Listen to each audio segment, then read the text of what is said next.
With great power comes great responsibility. Compromise where you can. Where you can't, don't. Even if everyone is telling you that something wrong is something right. Even if the whole world is telling you to move. It is your duty to plant yourself like a tree, look them in the eye and say no. You move. Never step onto the battlefield of ideas unprepared. Before you enter the fray, you need a plan. And there's no better place to get one than right here on Tactics with host Caleb Colquitt. The Situation Room goes live now on News Radio 1440. Well, good evening, everybody, and thank you so much for being with us here on Tactics in the Situation Room, where speech isn't violence, tolerance isn't love, and disagreement isn't hate. As always, we appreciate you watching us, whether you're watching on YouTube, Twitter, Twitch, Mixer, Periscope, the terrestrial signal. However you're watching us, we appreciate you being with us and making us a part of your day. Big Thursday show today, got a lot to talk about. But as always, what we are going to do is start out with our Alabama coronavirus update. So we're going to go ahead and jump straight into the numbers. Let's look at the latest from the Alabama Department of Public Health. Now you will see that we have 7,019 people that have been confirmed with the Wuhan coronavirus. There are 87,196 tests that have been conducted for the virus. Unfortunately, there are 267 that have succumbed to the virus and it has ended in death for them. And then approaching and getting dangerously close to the 1,000 mark, 978 hospitalizations since this whole thing started. And we are going to dig into the numbers and exactly what those mean. First of all, just looking at it, there have been 177 new cases since yesterday, and that is something that is actually, it has flattened out some, and we'll talk about that here in a second. And let's go ahead and look at the overall cases. The overall cases today. Have you been to Home Depot or Lowe's lately? Well, yeah, I was there. I apologize. Maybe a weekend, that's the weekend wrong before. thing. There we go. By the way, we will get to that clip later here in a second, but I apologize for that little technical snafu. So that is the confirmed cases for the state of Alabama. You will notice that there is a flattening out there that takes place, but it's very mild. It looks like just a straight line. Unfortunately, the new cases has become more or less business as usual. And for the state of Alabama, this is, pretty common. We've been floating somewhere beneath the 200 mark, and you'll be able to see that here in a second with the with this next graphic. These are the new cases in Alabama, and you'll notice, looking at that we've been floating somewhere beneath the 200 mark for the past 4 days with significantly lower than normal. We had come to where we had started averaging out at about 200 to 250-ish. And if you're looking at the numbers now, we're about in normal territory for us, actually slightly below normal territory, at least if you're comparing us to the week prior to the current 7-day trend. We did have those two big spikes a little bit earlier this week, but things have started to level out and actually are on a downward path as we speak. So there is some flattening out of what's going on here. And it is a little up from yesterday, because you'll recall yesterday we had 155, and so there is a bit of an increase. But this shows that, in my opinion, we are really more than ready to start getting back to work, because we've gotten this thing to where it's normal, it's somewhat predictable, and of course there are going to be days in the future where we have a little bit of a spike or maybe a little bit of a lull. But overall, this thing has gotten to be more or less predictable, and the fact that we are under levels that we at one point were seems to indicate we're on the downward slope of this, that it seems as though Alabama has already more or less peaked. And when you consider that the total number of confirmed cases, and we've been tracking this for a little over a month now, that means a lot of those cases have already recovered. And so it seems like we've gotten maybe not I hesitate to say that we've gotten past it, because that's not realistic. We're still dealing with this thing. It's still an ever-present force. And once we open this thing back up, as I explained yesterday, once we open this thing back up, the cases are going to go up. The deaths are going to go up. Those things are all true. We know that, but we've known that since the very beginning. We knew when we shut this thing down, and this is what everybody told us. Now they've started moving the goalpost on us, but we were told when this thing started down, it was to keep us from overwhelming our medical system. It was to make sure that we had the resources available when we were going to need them. Well, we've had a little over a month to do that. Our hospitals are basically empty at this point. UAB is reporting lower levels of hospitalizations than normal when it comes to the coronavirus, and they're at significantly less capacity than they are just on a normal day when we're not shut down.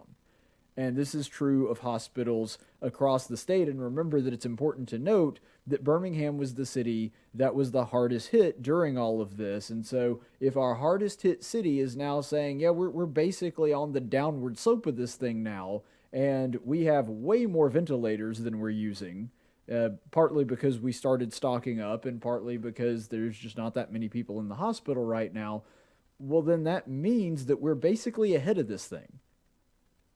And I am in no way calling for, let's just all go back to business as normal exactly the way it was back in January or February. That's not what I'm saying, but what I'm saying is it is time to start moving forward on this thing, because we're already on the downward slope. We're already starting to move past this thing.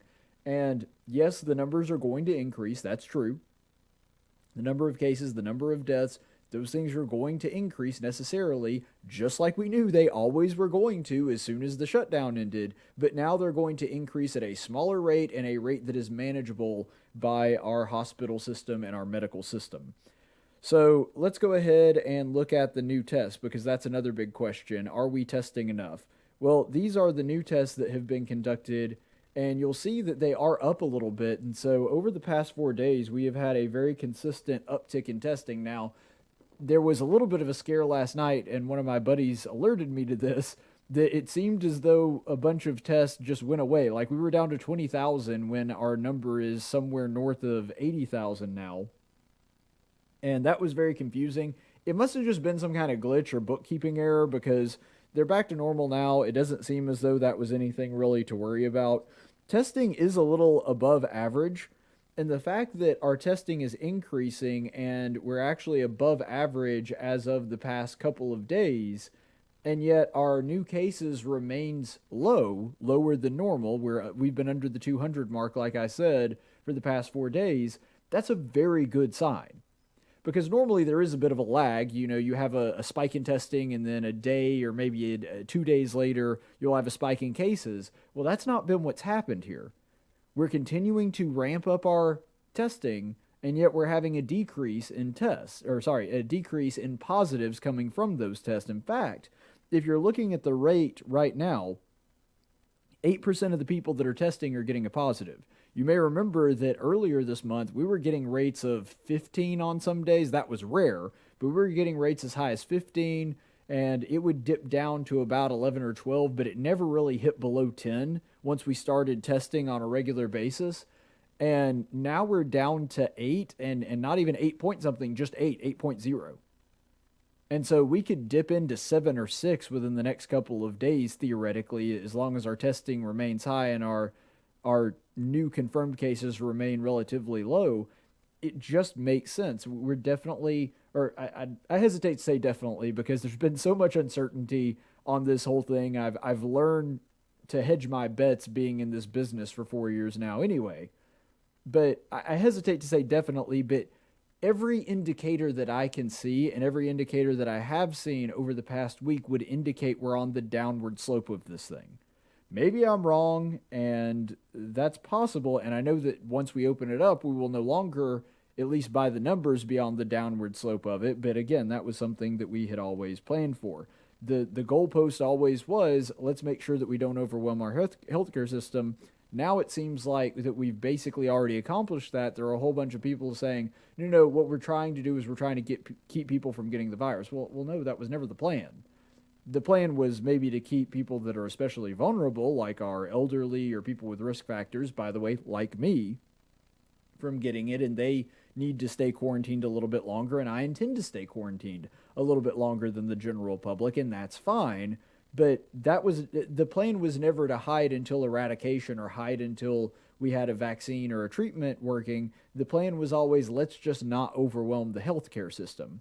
And the more data that comes out about this, what the indications seem to be is that the actual fatality rate of this thing is roughly somewhere between 0.2 and 0.6. Now, to put that into proper context for all the people that are saying, no, this is just like the flu. Well, the flu's fatality rate is 0.1, which means at the absolute best case scenario, based on the newest data that we're getting, antibody testing from different places in the country, even if we do have something that's in that range of 0.2 to about 0.6, maybe even 0.7, but most likely between those two, 0.2 and 0.6, well, 0.2 is still double what the flu is. And if it's 0.6, it's 6 times what the flu is. So this is definitely a big deal. This is definitely something that we need to be aware of, and it's definitely deadlier than the flu by at least a factor of 2. But let's be honest, a fatality rate of 0.2 to 0.6 for the average person, that's just not something, well, that's not even really for the average person, that's overall. So if you were to just factor out all the people that stay quarantined, it's even lower than that. In fact, in pediatric, the rate is significantly below 0.0. So if you're looking at people under 18, I mean, there have been a couple deaths under 18 in this country, but maybe a couple in a nation of 327 million. That's certainly not something to cause a panic about or shut down the economy for. And so the more and more data we get on this thing, the more and more it seems as though we have done a bit of an overreaction and it's time to start opening things up. Now, granted, the overreaction wasn't necessarily unwarranted because we didn't know all these things when this whole thing started. It makes sense that we got new information and then changed our approach based on new information. That's what science is. You take a hypothesis and you take a course of action, and it turns out that hypothesis was wrong. Okay, let's adjust it. That's what we've done. That's what we ought to be doing. And it seems as though we're dragging our feet a little bit on that. I'm not saying go back to the way things were beforehand. I'm saying take some steps to start opening this thing back up. Now, another thing that really helps us understand where we are and sort of our status, as it were, because these are lagging statistics, but they are not ones that are necessarily just subject to testing, because the built-in excuse to not having more cases is that we're not testing enough. Now, I already showed you that our testing is actually going up, and yet our average cases is staying down, staying below the 200 mark, which had become basically the new normal. So let's go ahead and look at this one. So this is the new coronavirus deaths that are caused or that happen in patients that have COVID-19. And you'll see that we remain under 20. We're at 18 today. And with the exception of 2 really big spikes in the 30s that happened last week, our deaths have been fairly manageable throughout this whole thing. And in a state with 4.8 million, the fact that we only have 269 deaths means a very, very tiny fraction of our overall population is going to contract this thing. Now, of course, any death is a tragedy. It's sad to lose anybody.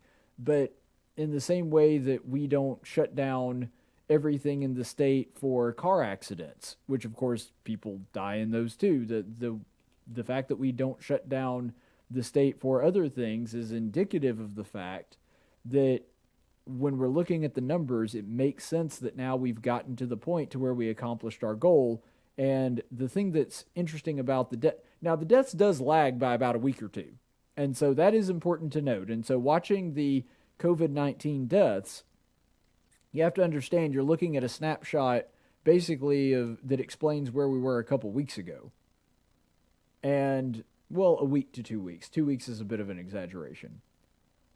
But if you're looking at this, the great thing about the great thing to understand about this is that deaths are not really something that's subject to testing that much.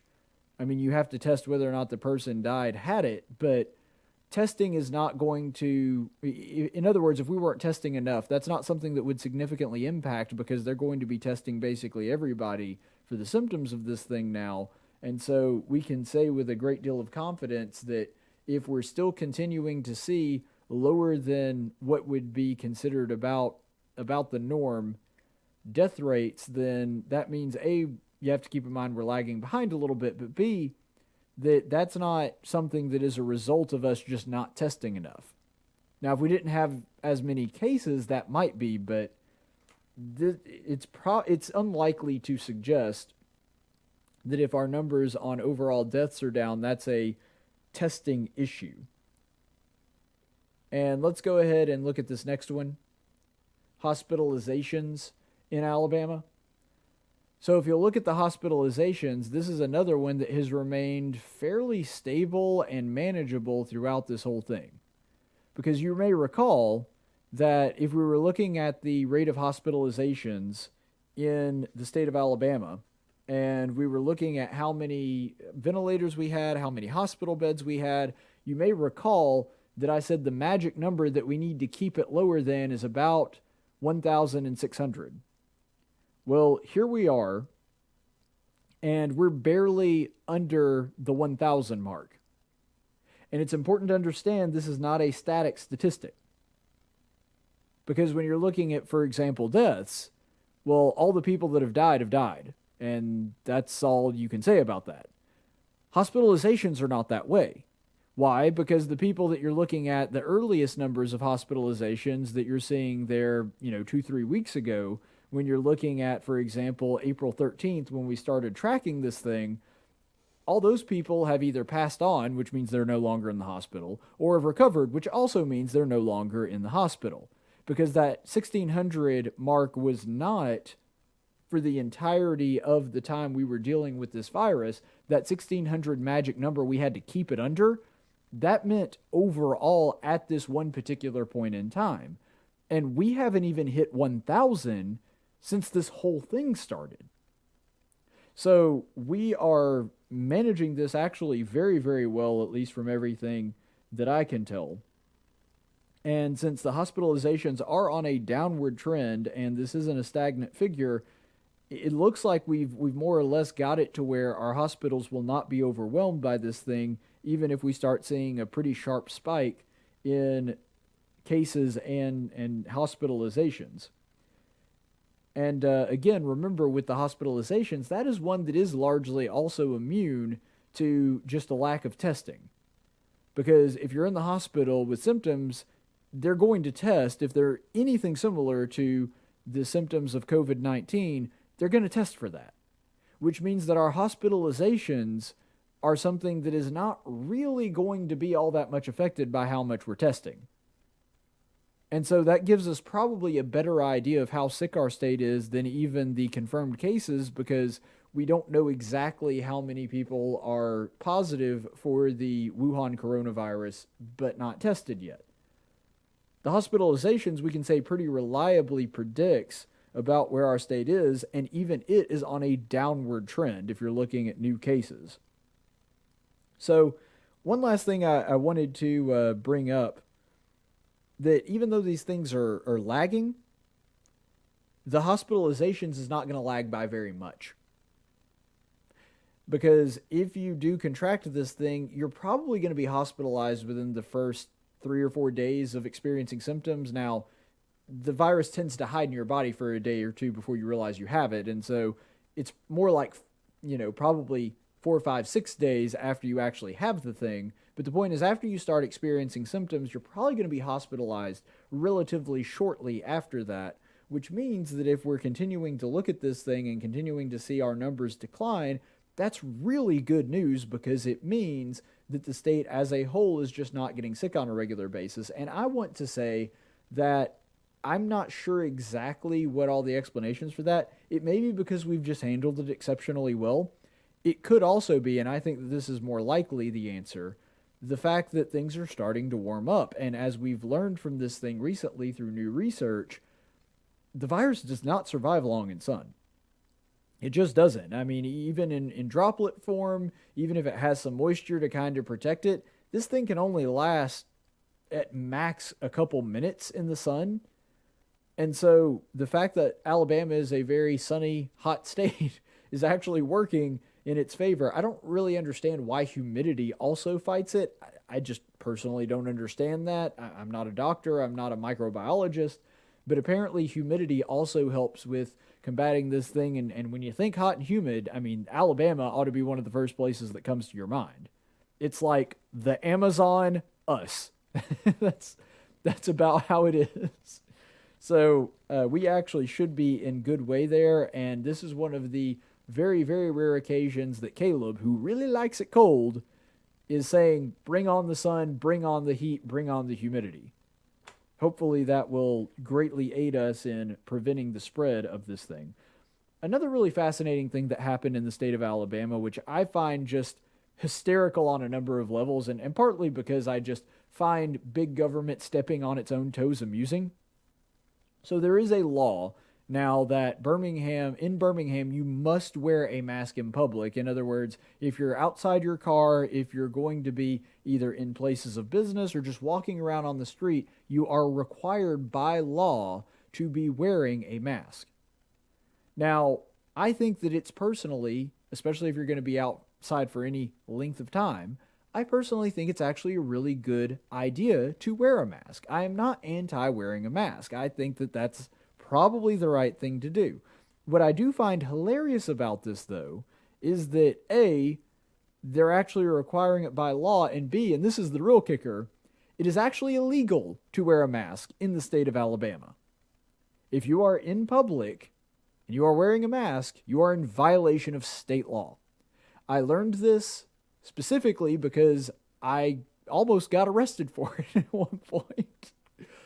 I won't go into great detail, but suffice it to say it was a fraternity event, and I had my entire face covered because that was part of the event, and the police officer informed us that there was a law in the state of Alabama, and there are no stipulations, just literally just covering your face in public is enough to be in violation of a state law here in the state of Alabama. And another thing that's funny about that is that was reinforced, and I actually checked up on it again later, because you may recall that one of the protesters with the Black Lives Matter, I don't know if it was like a local chapter or exactly how that works, but one of the guys that was protesting last year in Birmingham, and it was protesting right after that deal happened at the Galleria when police officers took down someone they suspected of being a gunman. I won't go into all of that and rehash it now, but suffice it to say one of the protesters was wearing a mask during the protest, and they arrested him for doing so. And so I looked it up, and that law still, 72 years later, it's a pretty old law, but it's still there, still on the books. And so now Birmingham has passed a law that requires you to wear a mask, even though it's illegal to cover your face in public in the state of Alabama. So the government stepping on its own toes. Now, personally, I'll say this. I think both laws are dumb. I think it's stupid to require you to wear a mask, even though I think it's a good idea. I think it's stupid for there to be a law against you covering your face in public. Those are both really dumb laws. That should be something that is left up to the individual. But I don't know, I just found that whole scenario quite amusing. Another thing that happened the other day, and this actually deals with our sister station, Talk 99.5 up in Birmingham with Matt Murphy, a friend of mine and also one of our sister stations up there in Birmingham with Cumulus. Dr. Harris, Scott Harris, who is one of the people on the task force for everything that's going on and how the state of Alabama is handling this, he did an interview with Matt Murphy yesterday and was talking specifically about the new orders and some of the changes. And one of the things that he got hung up on was the churches. And the fact that churches, there has been no change to them. They are opening up some more retail stores, but when it comes to restaurants and churches, they effectively remain exactly the same as they were before the new orders were brought up. That was kind of the talking point that I brought up yesterday on the show, that the order really didn't change very much if you're actually looking at how much it affected and impacted what all was going on. And so this is Scott Harris defending some of those decisions yesterday on 99.5. Have you been to Home Depot or Lowe's lately? Yeah, I was there maybe a weekend before. You've seen the activity going on there? Yeah. There's a lot of people in the parking lot. Yeah. Help me understand why, or was there a consideration with regard to, for example, churches? How is it that you don't feel that churches can maintain a 6 feet distance in interrelations in their sanctuaries, but a Walmart or a Home Depot can? Yeah, I don't think I would make that statement in that way. I think churches are something that the governor has made clear she wants information on. I know you probably saw yesterday. She has, I think it's her own pastor, but she has a group of people involved in trying to make guidelines about when churches need to resume activity. I would say that clearly it's probably true, at least as I've gone to church, that it's a little bit different environment. There is a lot more contact. People hug each other and shake hands and kiss. Well, hold on. I'm not interrupt you, but there doesn't have to be. Right, there doesn't have to be, but practically speaking, I think there is. I mean, I think changing human behavior is actually what all health orders are about. Well, guess what? There naturally has to be human interaction and human contact at Walmart and at Home Depot too, Doctor. So we're in the business of picking winners and losers with this new order. Well, I still think that it's different in a church environment. I don't think that's the same kind of interaction that people have when they see strangers in a retail store. It's just it's a little bit different environment.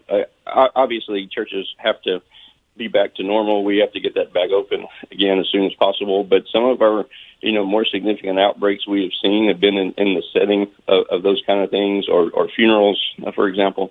Look, nobody thinks that Alabamians are going to go forever without having marriages and having funerals and having worship services, and so clearly that's got to change.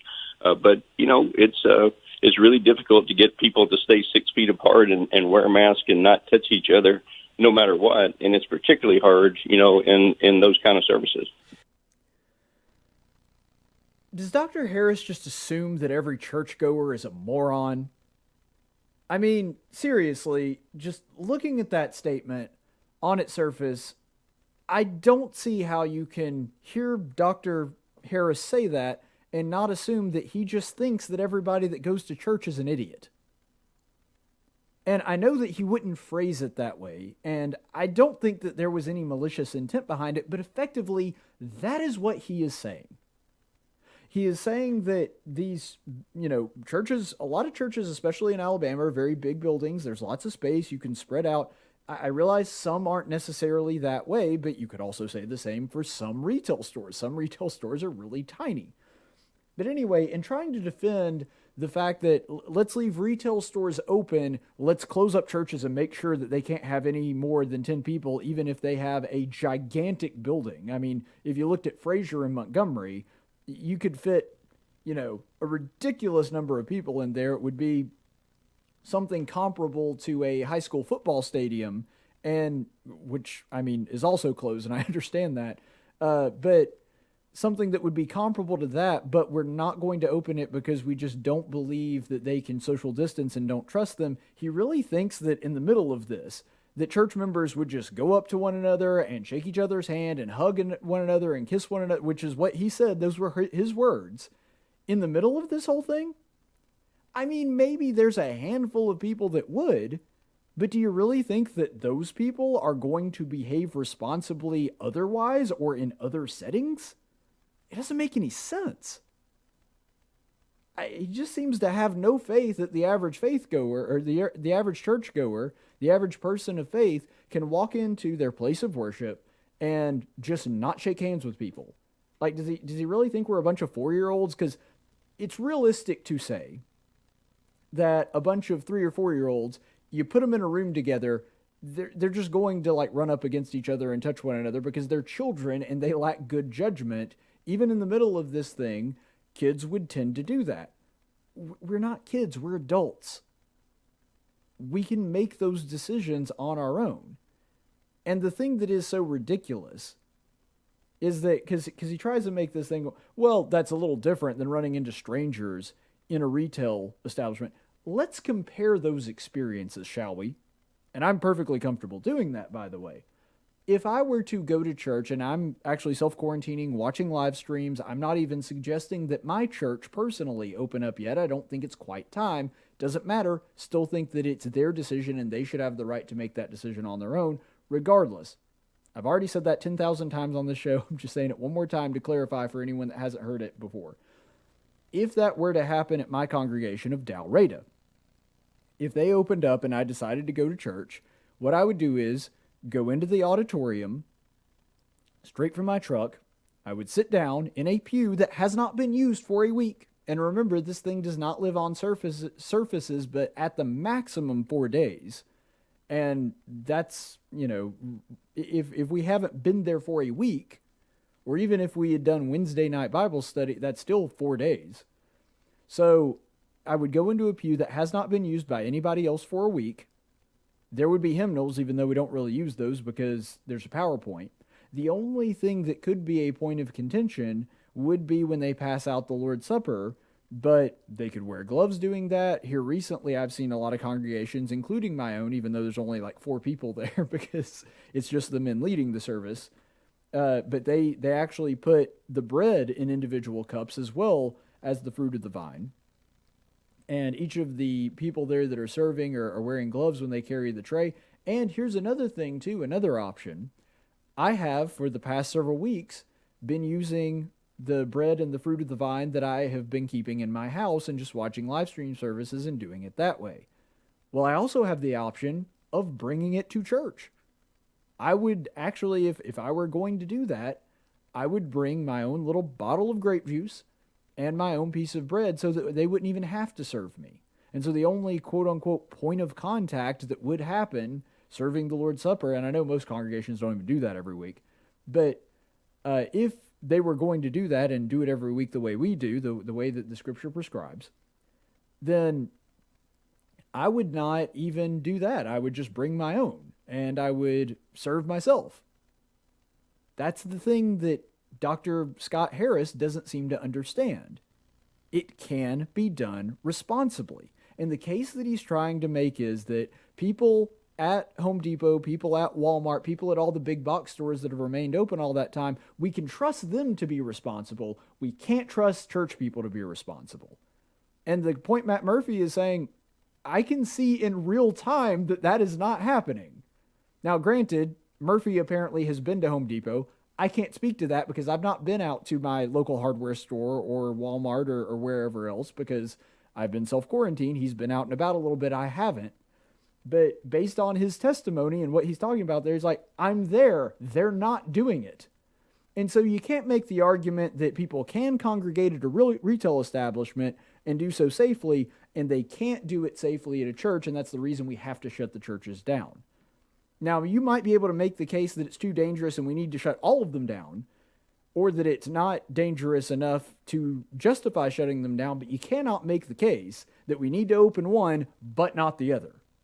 That's the problem that you're running into. And the difference in that in a retail establishment is also, let's remember, I could basically, as I just laid out, do the entire church experience and worship without ever coming into point of contact with anybody else. That is impossible at a retail establishment because at some point I have to touch items to gather them, even if I'm not using a cart, which is another hazard, even if I'm not using a basket, which is another hazard. I still have to, at some point, grab items off of a shelf and gather them together so that I can pay for them. That is a hazard because I don't know who else has touched those items before I got to them. I don't. So there's a point of contact right there. And then at some point, I have to figure out a way to pay for it. And even though businesses are taking precautions and trying to do it safely, and I commend them for that, I have to interact with a cashier or a screen at some point. I either have to touch a screen that other people have touched, or I have to interact with a cashier and come up with some form of payment. I can pay with a debit card, but that means I have to touch a touchpad that everybody else has touched. That means I would have to, hand them a check or money or something. At some point, I have to make contact. That's what I'm saying. If you're comparing the two, church is actually the safer of the two, yet we're saying, oh, well, we've got to keep grocery stores open. We've got to keep Home Depot open. Church, that's non-essential. Let's not worry about it. Even though actually, comparing the experiences, church is the safer one to do. But I guess we can't be trusted because church people, we're like animals. We can't help ourselves. We just have to go up and hug one another whenever we see each other. And by the way, I love my church family. Not really a touchy-feely person. I can personally attest to the fact you do not have to hug people at church. Done it many times. I shake a lot of hands at church, even though I could stop doing that. And by the way, when I have been sick before, have done that. When I was immune deficiency compromised, when I was on chemo, did do that. It can be done because people can be responsible. And the second part of this, I did want to play this last little bit because it's basically, it's a different scenario, but he's making, if you boil it down, exactly the same argument. This is when he was asked about restaurants and them not being allowed to open either. Restaurants have been, obviously hard hit. The service industry, restaurants, bars, breweries, and those types of establishments. You continue the order that on-site premise consumption of food or beverage is not allowed. Help me understand why. Yeah, I think restaurants and also and bars in particular are places where people spend a lot of time. They, typically certainly don't have to be indoors, but typically are indoors. It's a pretty common place for people to meet who aren't in the same family, and people, literally are sharing, food or maybe even drinks. They literally are sharing things they're consuming, and restaurants are a higher risk category, than say your regular retail store. For example. Based on what research, sir? I think it's just common sense. If you're a physician and you understand how disease gets transmitted, I think everybody would agree with that. Then why are you? All right. So you're saying that it's common sense that restaurants are naturally prone to more social. To more interaction. All right. Yeah, I think that's correct. So Dr. Harris also trying to make the case that restaurants are extremely dangerous and more so than a retail establishment. Again, I think you could make the case that it's too dangerous and we have to shut it all down, or you could make the case that we can leave both open, but you cannot make the case that one is too dangerous, the other one is not. So a couple things I wanted to break down in that one really quick. First of all, it just really goes back to what I said with the church thing. Does he assume we're all morons? Does he really assume that the people of Alabama are so incredibly stupid that they're just going to meet up with people that they have not normally been meeting up with, and or otherwise people that they don't live with, they've not come in contact with, they're just going to meet up for a casual lunch and share each other's food and drinks? That doesn't make any sense. Why would they do that? And maybe some people would. I don't know. I think at that point you almost get to where it's the Darwin Awards and let nature take its course. But in all of that, he just assumes that we're all a bunch of idiots, that we would just share lunch or share drinks with coworkers. I don't ever remember sharing a drink with anyone at a restaurant, ever. Because it's a restaurant, they can bring you another one. I don't know who he's eating with, but even close members of my family, or when I'm with a date, with a date, somebody that I kiss, I don't even share a drink with. That's weird. I might share a drink if we were, out hiking or something and I'm the only one with a water bottle, but I certainly don't do it in a restaurant. That's just strange. And what's happening here is none of the stuff he's saying makes sense. He's just floundering to come up with a justification for a policy that doesn't make sense. That's what's actually going on here. Matt is confronting him with basic logic and reason, and Dr. Harris doesn't really have a good answer for why these things are prohibited, which is basically the case that I made yesterday. And I love that the response is when he's asking, based on what research, he's like, well, just based on common sense. So he's using common sense as a replacement for data. Why are restaurants higher risk? Well, just common sense. Well, no, I don't think so. I think that if you're in a restaurant, and I actually talked about this yesterday when Kay Ivey made the new order, where are you more at risk? When you walk into an eating establishment, the hostess takes you to a booth, one that has been sanitized, and restaurants would be able to do that, takes you to a booth, brings you all of your food and drink, and goes back to the kitchen. The only interaction you have to have is with the waitress. Now, there is a point of contact there, but, you know, between you and the waitress and I don't know, maybe the cook back there, but I would assume that they're following normal practices to keep people getting infected from their food. You don't have to interact with anybody else. Like I said, when you pick anything off of a shelf at a retail establishment, God only knows how many other people have touched that thing. When you have to interact either with a touch screen or with a pad to be able to pay your bill with your debit card or any of those other things at a grocery store, you could make the case that that one is significantly more dangerous. I don't have a problem with you saying that we need to leave these businesses open. What I'm saying is it makes no sense to close down one and not the other. And I love the arrogance that came out of Dr. Harris there. And I've never had a problem with Dr. Harris really before this clip. But he says, well, when you're a doctor, you understand how these things are spread. Are you kidding me? Seriously? Do you really think that we're all stupid and don't know that these things can spread through what you're talking about? I don't know any person that would make the case that disease cannot be spread by sharing your drink or sharing food with somebody else. We all understand that. We can take our own precautions. Just the arrogance of that when asked to present some data is like, well, when you're a physician, you understand how these things are spread. He's making an argument of authority, which is by far the weakest form of logical appeal, and it's almost always one that is used as a cover in the absence of actual data, which is what's going on here. He can talk about being an expert and talk about being a person that has insight in it, but if you're the expert, if you actually have the data, show your work. Don't flash your PhD in my face, because your PhD doesn't automatically make you right. Now, I'm sure that Dr. Harris understands far more about diseases and everything else than I do. I get that. But that doesn't mean that he's going to automatically be right on all of the assumptions that he's making there. That's ridiculous. If you have a good reason for explaining why a restaurant or a church building is significantly more dangerous when it comes to infection than a retail establishment, okay, make that case. And don't just say, well, it's common sense every time I ask for some clarification or some kind of data. I think that that's a fair standard to have. And I also wanted to point out, and this is a small point, but I do think it's an important one. He said with the restaurants, well, not all of them are indoors, but most are indoors. Okay, well, what about the ones that are outdoors?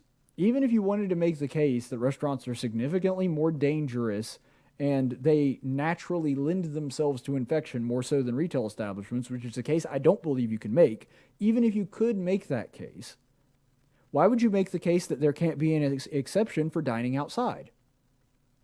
Why? Why couldn't you make the case that for places that have an outside, like, what's that place? Little Donkey, that is down there in East Chase, a Mexican restaurant. They've got an outside patio where you can dine outside. Why not do that? Capital Oyster Bar, longtime sponsor of Cumulus, really good guy that owns it. They have giant outdoor dining areas. Why can't they open? Shrimp Basket, you know, the Shrimp Basket in Gulf Shores and also the one in Auburn. There's one in Montgomery too, I think on Vaughn, but I honestly don't remember if they have an open air dining place or not. Mama Goldberg's in Auburn, giant outdoor eating facility. Lulu's in Mobile. I mean, I could go on and on and on about this.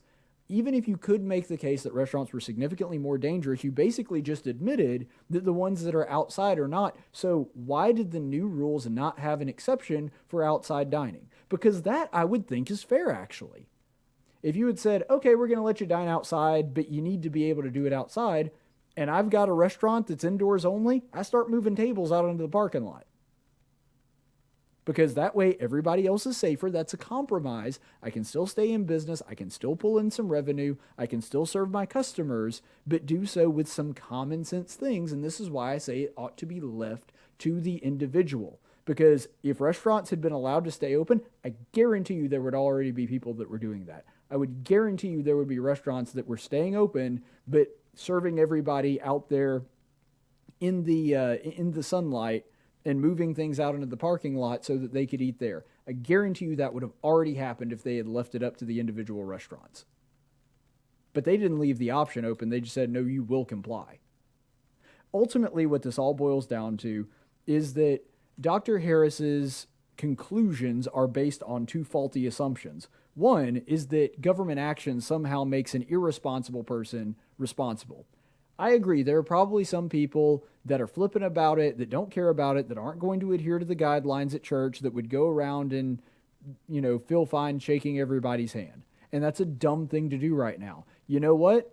Your government action isn't stopping that person from being irresponsible. That person is being irresponsible, maybe not at worship, but everywhere else.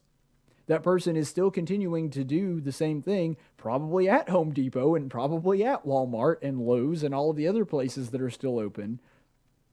Government action does not make an irresponsible person responsible. People in government want to feel like they're at the control board and that they can just sort of manipulate society and change human behavior. He even said in the clip earlier, the first clip we played, that this policy is supposed to change human behavior.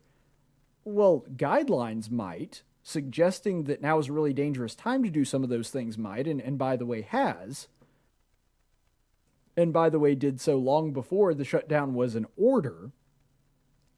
But as far as a government edict just making a irresponsible person that's flippant and doesn't care suddenly responsible, I'm sorry, that ain't going to happen. And shutting down churches and restaurants is also not going to make that happen. Government officials feel like they have a lot of control over people and how they behave and how they live. They really just don't. And I really do think they just like feeling like their hand is on the lever of power when it's really not. The second big incorrect assumption that he makes is that it is the government's job to protect people from their own bad behavior. Like I was saying a second ago, there are going to be irresponsible people, regardless of what you do. No amount of government's policy is going to make people responsible. But you know what? Even if they do act responsibly and they get sick, that's their fault. And they deserve what they get. I'm for the maximum amount of freedom coupled with the maximum amount of responsibility. If you want to go out and shake hands and hug everybody and all of that stuff and share food with somebody at a restaurant, you may be an idiot, but you're going to get sick and you're going to pay the consequences for that. I'm going to stay in my house and self-quarantine. And that's going to greatly limit the chances of me getting sick. Maximum freedom, maximum amount of responsibility. That should have been the policy from the very beginning.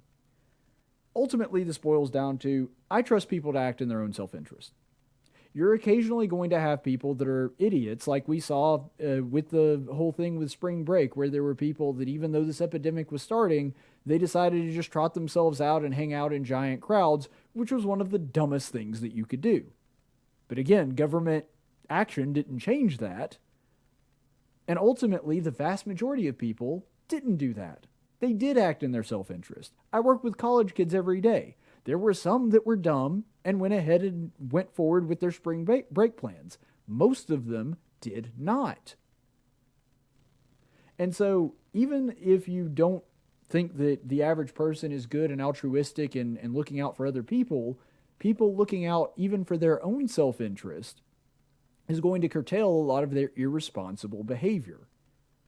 That's one of the core beliefs of a free society, that people acting in their own self-interest even is going to stop a lot of those problems from happening. I believe in that a lot more than Dr. Harris does, but even if I didn't, I don't think that government action would have made much of a change anyway. I don't believe in big government. Apparently Dr. Harris really does and thinks it makes a big difference. Let's go ahead and go to another segment. We're going to take a quick break here, and when we come back, I take a political test and do so live on air and provide commentary. It's the 9-axis test, so really looking forward to that, and you'll get to see my reaction as the questions pop up. I've never seen these before. You'll see my reaction to them coming up in just a second.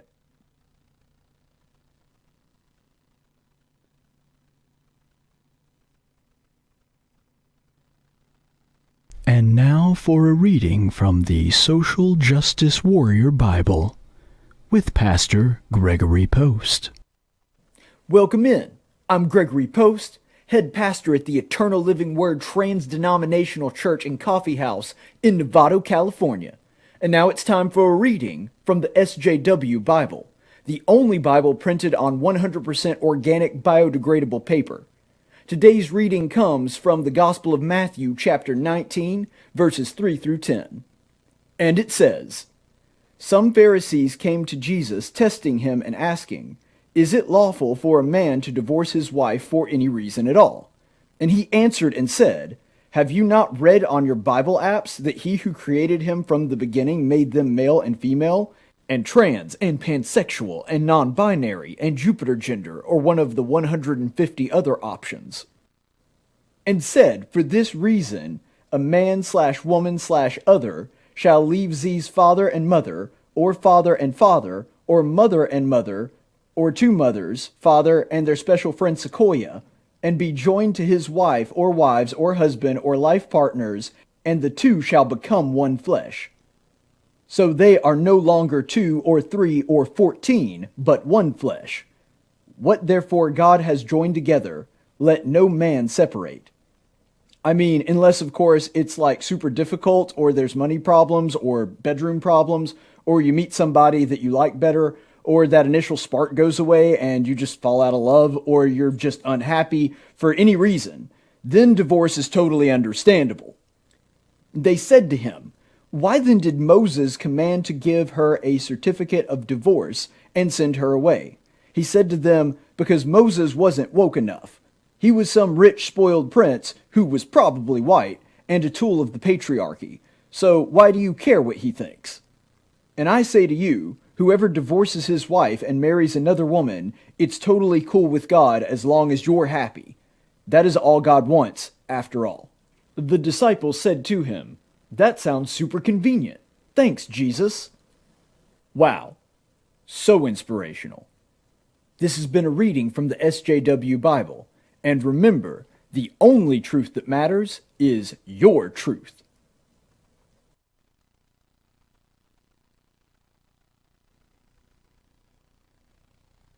And welcome back, everybody. Thank you so much for being with us. I thought we'd do something a little bit different today, something a little fun, which I think that we could take a little break from all of the coverage of the coronavirus. We've already done that today, so I wanted to go ahead and jump into something that's just, I don't know, a little more relaxed and a little bit more business as usual when it comes to political talk radio. I've seen a lot of talk show hosts doing different political quizzes and that kind of thing, and I think those segments are kind of fun, so I'm going to do one that you probably haven't seen so far. It's called the 9-axis quiz, and essentially what it does is instead of giving you somewhere where you are on the political spectrum, whether it's the graph that, like, they had the political compass quiz that kind of made the rounds, and I don't know, it was kind of fun, but it was overly simplistic, and frankly, I don't think it gave very accurate readings, but, you know, these are things that are fun, and so we're going to take today what's known as the 9-axis quiz, and I'm going to take this live on air so you get to see my results.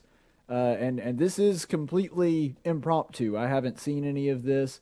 So basically, the way that this works, and you can see some of the description there, I encourage you to go back and read it for yourself. It takes these different values and ask you questions to help you understand whether you fall on this side or that side of a political value, and through that sort of giving you a better idea of exactly where you stand when it comes to a lot of important political questions. There's a few that I agree with or disagree with, but we'll probably come across that as I'm taking this quiz anyway. So let's go ahead and get started.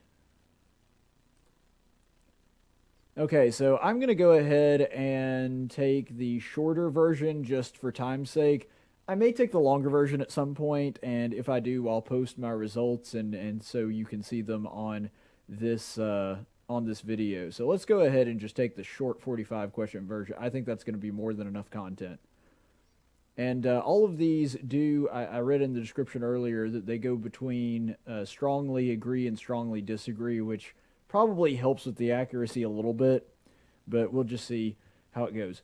If you have nothing to hide, then you shouldn't care about the government having access to your communications. Okay, strongly disagree.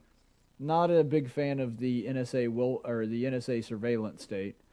National cultures are important to protect. I'm going to have to go with just kind of agree on that one, because there are some cultures that really shouldn't be protected. I agree in a general sense that to preserve history, and being a history buff myself, that there are certain things that we need to preserve just so that we have them for future reference. But as far as like, should we protect certain cultures? Well, no, some cultures are superior to others. And, you know, I'm even going to go to neutral or unsure, just because you could make the case either way on that one. The elders in a society know the best path for it. Again, I don't think that's necessarily true. With age comes wisdom typically, but there's also you could make the case either way on that one. When people have already suffered for technology to be developed, we should use that technology. Well, I don't know, that depends. Is the technology good? I'm not sure. Like, if you have a whole bunch of people that suffer in a medical trial, for example, and it turns out that the drug is only effective 50% of the time and has horrible side effects, then I would go with no. So I guess that depends on the technology.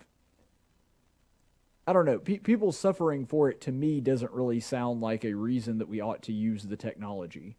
So I'm going to go with disagree. We should be more accepting of other cultures. Are they saying we as America? Because America's already insanely tolerant and accepting of other cultures. But again, it depends on the culture. If you want to talk about, for example, the pagan culture where they're sacrificing children to idols, then I would go with no. But if we're talking about maybe culture like, I don't know, Japanese culture or African culture, I mean, I can see taking certain aspects of that culture and that being good. I don't mind sharing things like food and clothing and technology and all of those things. So again, I think it depends on the culture, so I'm going to have to go with neutral. A nation should cooperate whenever it benefits them both. Well, yeah, I mean, mutually beneficial relationships, that's what free trade is all about. Government should be as concerned about foreign citizens as they are about those within their borders.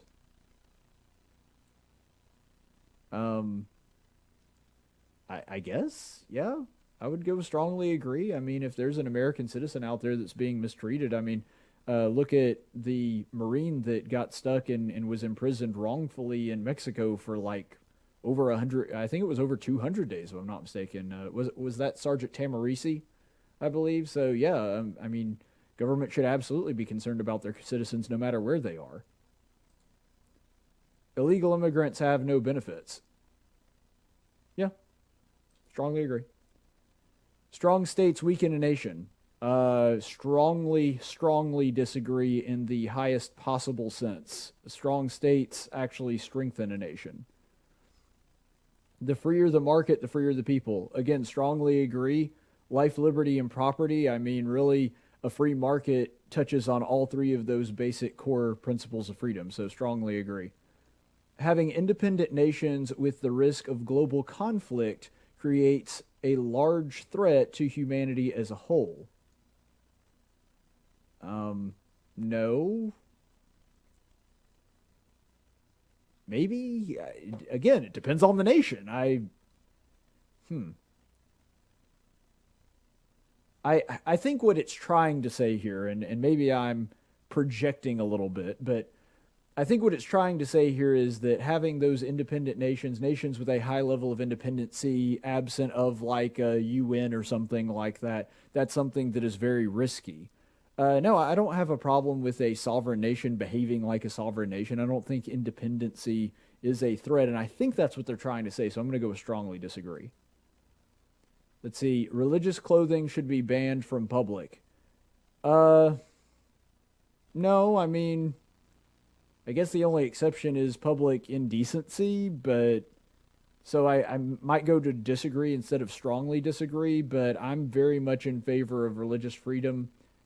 You know what? I think I'm just going to go with strongly disagree because I can't at least come up with a scenario where there's a religion that has clothing that ought to be banned. As a general rule, I tend to err on the side of liberty anyway, so I'm going to go with strongly disagree. Human-caused climate change is currently one of our greatest threats to our way of life. No. Well, the political reaction to climate change is a grave threat to our way of life, yes, but the climate, which I think is what it's getting at, the climate change itself being a threat to our way of life, I'm going to go with strongly disagree. Nations fighting among each other gets in the way of progress. See, that's another one that's vague, because how do you define progress? If you're defining progress the way a progressive would, in other words, like one world order, then, well, yeah, it absolutely gets in the way of it.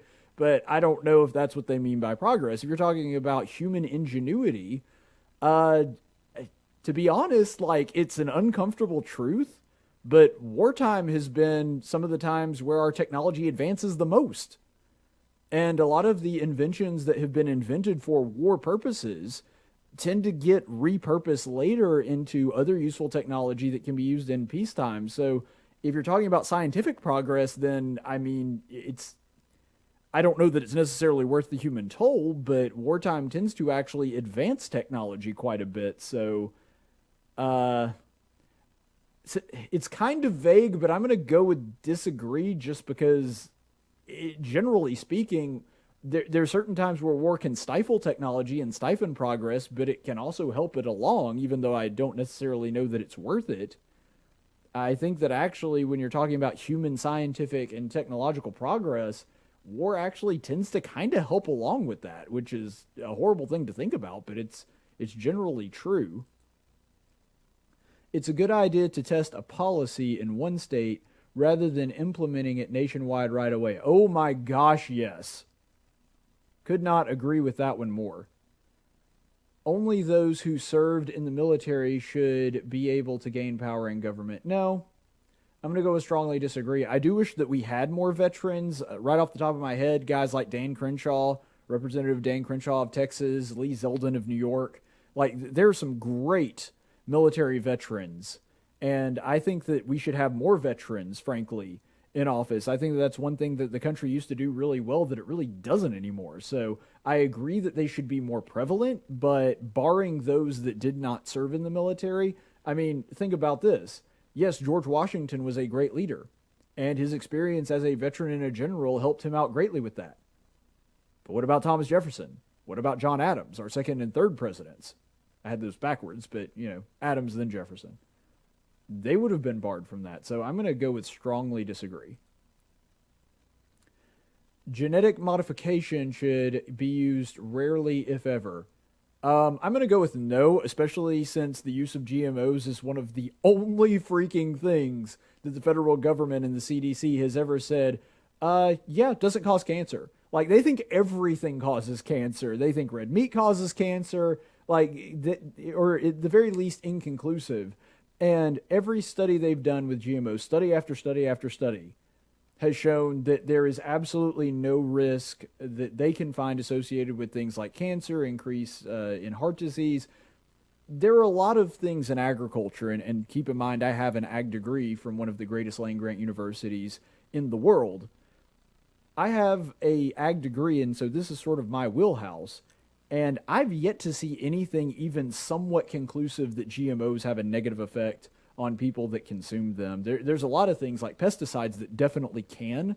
GMOs are not one of them. In fact, GMOs allows us to use less pesticide and actually make food healthier in a lot of circumstances and have to use less chemical agents to do it. So I think, if anything, we should be developing GMO technology faster.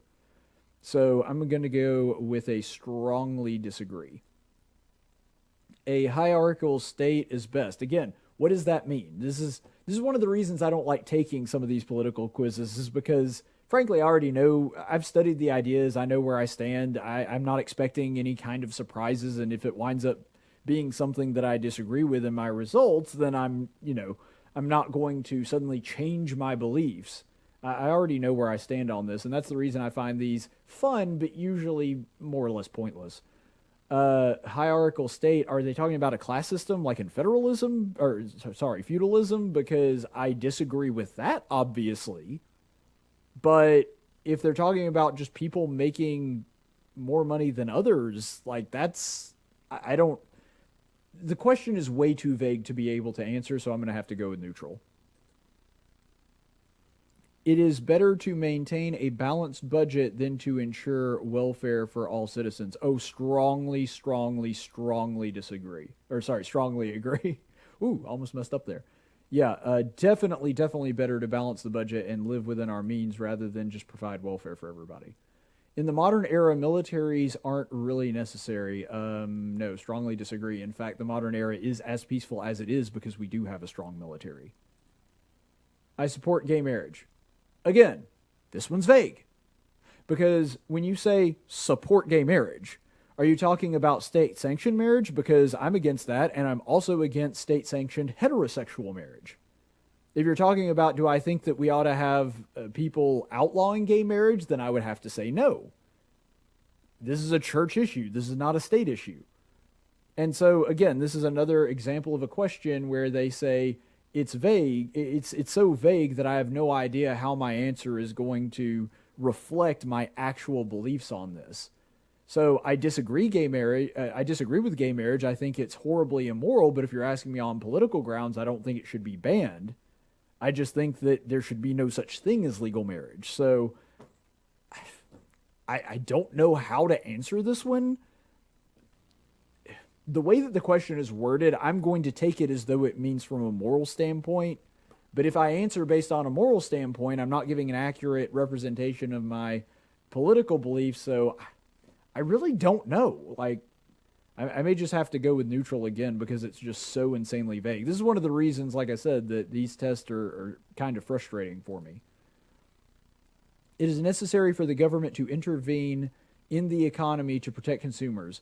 There are a handful of extremely rare circumstances where I do believe the government not at the federal level. Let me make that clear. States do have to intervene. In fact, the Department of Agriculture here in Alabama, I've toured their facilities where they inspect certain things like canned goods, and there is a place for it, but it should be extremely rare, extremely limited, and the government should try to stay out of the way as much as possible, because remember, in a free market system, there is specifically a profit motive for companies to protect their consumers, and beyond that, there is also repercussions for them if they do not through the legal system. So I'm going to go with disagree. I can't quite get all the way to strongly disagree, but a very, very limited amount of government intervention in things that deal with, perhaps health or something like that. I don't know. But again, the wording's a little off, because is it necessary? I don't know that it's necessary. In fact, right now, with all the coronavirus things going on, I was going to cover this at some point, that I believe it's Wyoming that actually has completely done away with the USDA food inspection for neighbors that want to just buy meat or buy other products from neighbors, at least in low-risk categories. So, I don't know. I'm batting back and forth between disagree and strongly disagree, but because I'm batting back and forth, I think that means that I have to go with disagree. Catering to popular opinion is detrimental to a nation. In general, that is true. But sometimes popular opinion is popular for a reason. So I'm going to go with agree, because I agree with it in most cases. Unfortunately, popular opinion usually sucks, and so I'm going to go with agree on that one. Police should be regulated more. Well, more than what? More than they are now? Because I don't think they necessarily should be regulated more than they are now. I think that police should definitely be regulated. Like, that's obvious. So, again, it's so vague, I'm going to have to go with neutral. Only extremely talented immigrants, if that, should be permitted to enter the country.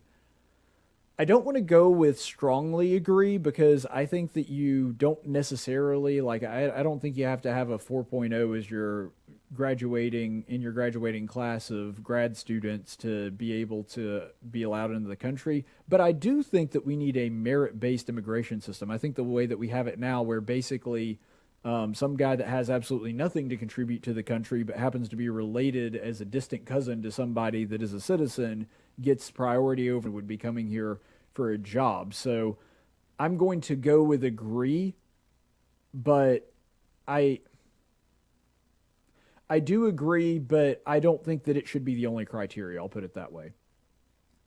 People should think of themselves as citizens of their nation rather than their state. Oh, strongly. Both. You know what? I'm going to go with strongly disagree because the answer is both. The answer is not, I think you should think of yourself as more of a citizen of your state than a citizen of the country. I just think that they should be equal. I'm a citizen of the state of Alabama, and I'm a citizen of the United States of America. I don't think of myself as more American than Alabamian or vice versa. I am a part of a state that is a part of a confederation of a nation known as the United States of America. Ergo, I'm going to go with disagree because I think they should be on even playing fields. And the way that the question is worded, that's how I would categorize it. The internet should be banned. Strongly disagree. The reason I'm able to talk to you right now is for the internet, so I'm going to go with strongly disagree. The general populace makes poor decisions. Yep, strongly agree. I don't even think I have to explain that one. There should not be international law. Strongly agree.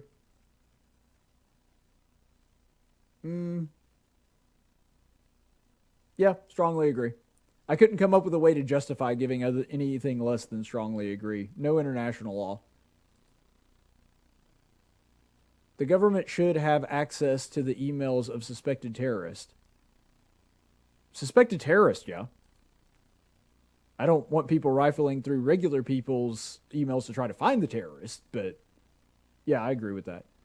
All right, question 31. Local governments can understand their citizens better than they could better than the national government could. Oh yeah, strongly agree. Let's see, war usually leads to worse outcomes. Well, again, this is one that it's so vague I don't really know how to answer. Because war is what stopped Nazism, for example. So was the better outcome to just not go to war and let Germany take over Europe and, engage in the Holocaust and take over France and all of those things? I'm very isolationist to a great degree, but I think there are some very notable, very real exceptions. And so it's one of those things. I go back to some of the questions I was answering before. It depends on the war. If you're talking about World War II, then no, I think going to war was the right thing to do. But at the same time, it depends on how you look at it. That war absolutely devastated Europe. So Germany going to war was obviously a bad idea. Japan going to war was obviously a bad idea. But America going to war in response to that was the right thing to do. And so it depends on the war, and it also depends on the perspective. Was it defensive? Was it aggressive? There's like 1,000 different factors going into that. So I'm going to go with agree, but I barely made it above the threshold to go with neutral because war almost always leads to bad outcomes. It certainly has in more recent years, but there's some notable exceptions, I'll put it that way. A nation usually needs a military in order to survive. Yeah, strongly agree. The government should not break up monopolies. Monopolies are one of those extremely rare cases where I think there does need to be some intervention if you do have a true sustained monopoly. But the thing is, as Thomas Sowell once said in Basic Economics, you have to remember that competition is a stubborn weed, not a delicate flower. And so a monopoly that isn't government sanctioned and doesn't have the backing of a government almost never lasts for very long, because there's almost always another company that comes in. Yeah, they may be able to go in and set prices essentially to anything that they want for a while, but eventually, and by eventually I mean within the span of a couple of years maybe at the absolute most, competition comes in. I could give 1,000 examples here, but for time's sake I'm not going to. But the only sustained monopolies really that people constantly cite in history were ones that had the backing of the government. And so the only way that a monopoly really can be sustained for a long period of time is if the government stamps out their competition, not them. So with that one, I'm going to go with strongly agree, because I can't justify working it down to just an agree. So government should not break up monopolies. Theocracy is a good system of government. With the exception of Israel, I can't think of a single successful theocracy at any point in history. And even that one was rife with problems. So I'm going to go with disagree.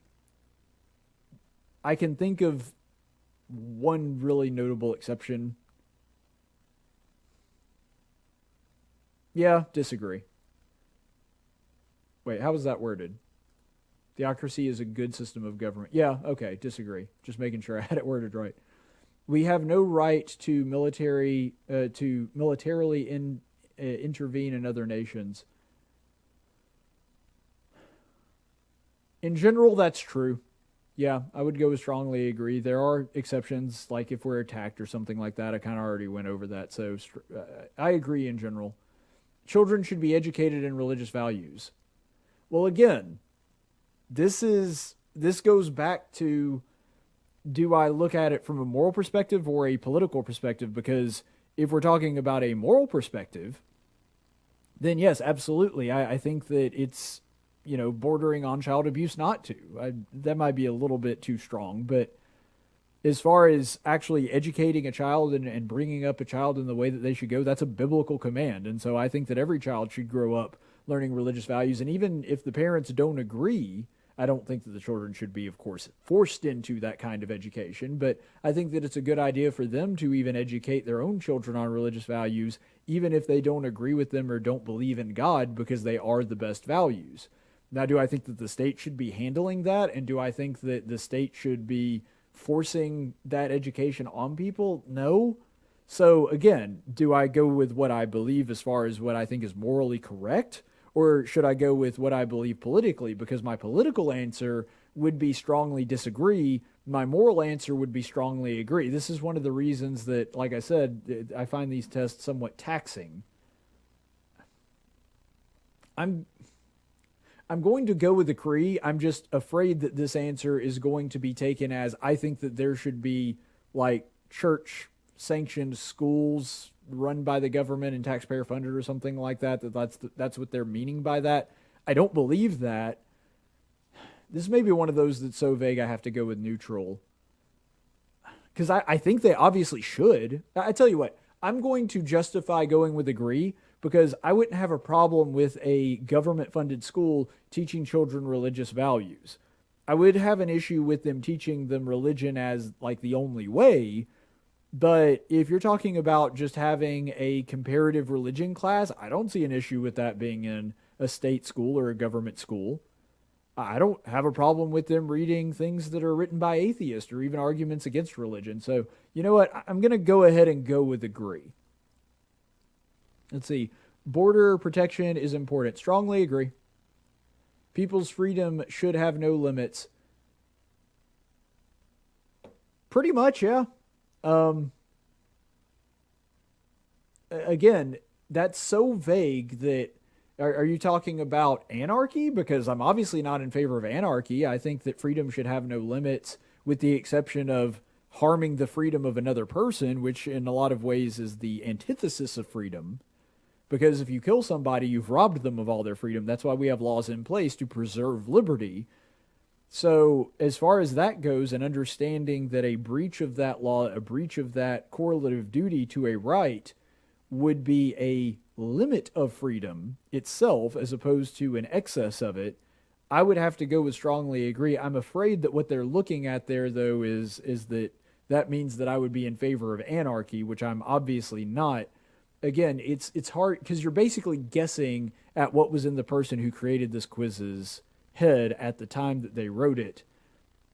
I would say that freedom should have no limits, but obviously having certain laws in place that preserve the life, liberty, and property of people against other people that might do them harm is liberty.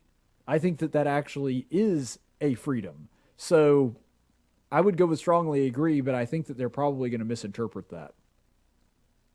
Nobody but me can adequately represent my views. I'm going to go with in principle because there are people that I agree with a lot, but I can find something I disagree with just about everybody. So I guess I'd go with strongly agree. I'm kind of surprised that that's in there. I don't understand what they're stabbing at with that one. The government must be by the people and for the people. Yeah. Laws should not be based on religion. Again, this is another one that's kind of sticky because when I look at laws and say, okay, what's the basis of this law? And they say, well, it should be a law because that's what the Bible says.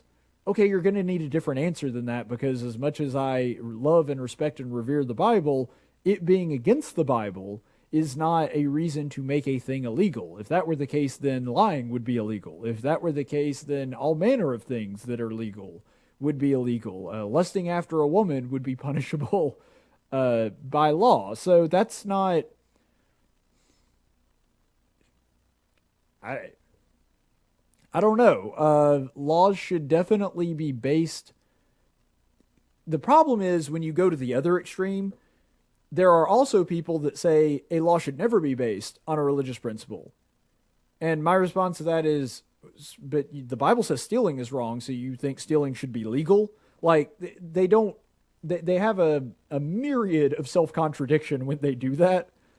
But I don't think that just because a law is found in a religious text or a religious doctrine or reflects a religious principle, that it should automatically not be a law. That shouldn't be an argument against it being a law.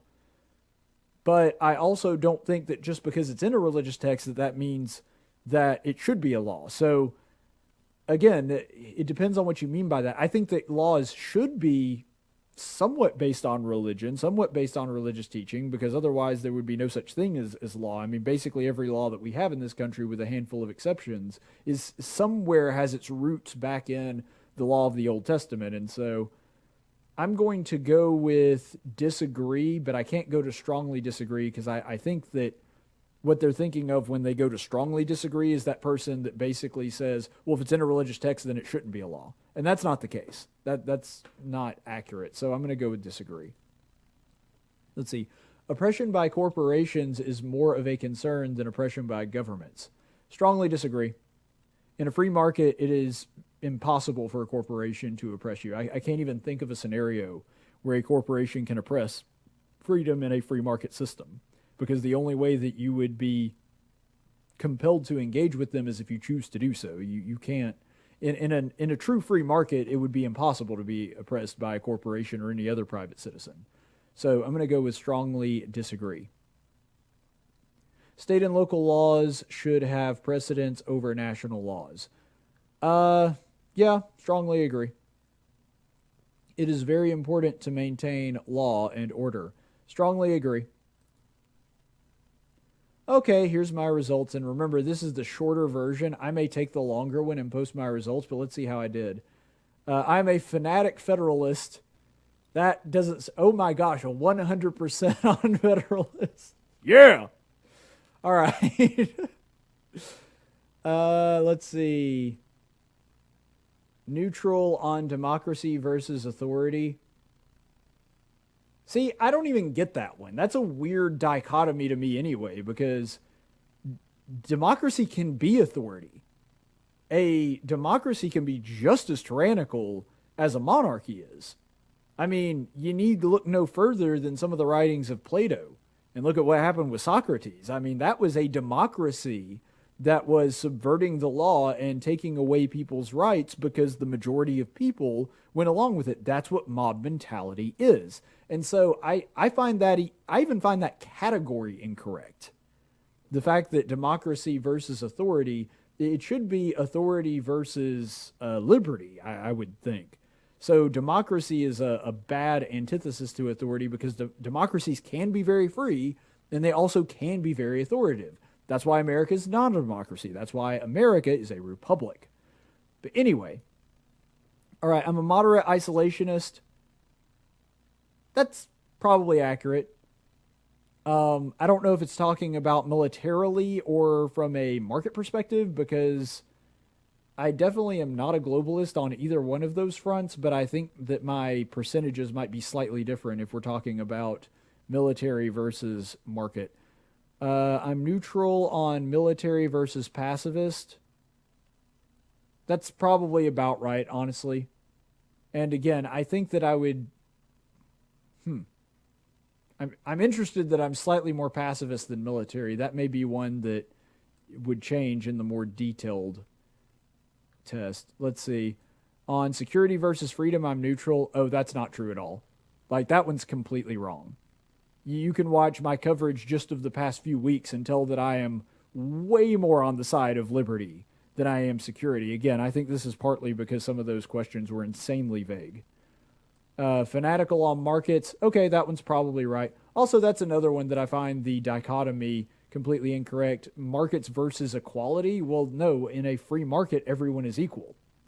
Everyone starts out equal. Everybody has the same ability to go out and make gain. Equality is not the opposite of a market. In fact, a true free market is equality. And so that's a really dumb way to categorize these two different ones. This again is another indication that this was probably made by somebody on the political left. I don't think that they did a horrible job, but that's a pretty big red flag that they were looking at things like welfare as equality when the exact opposite is actually true. If you're going to give money only to certain people from the government, if you're going to take tax money from some citizens to give to others, that's the exact opposite of equality. So...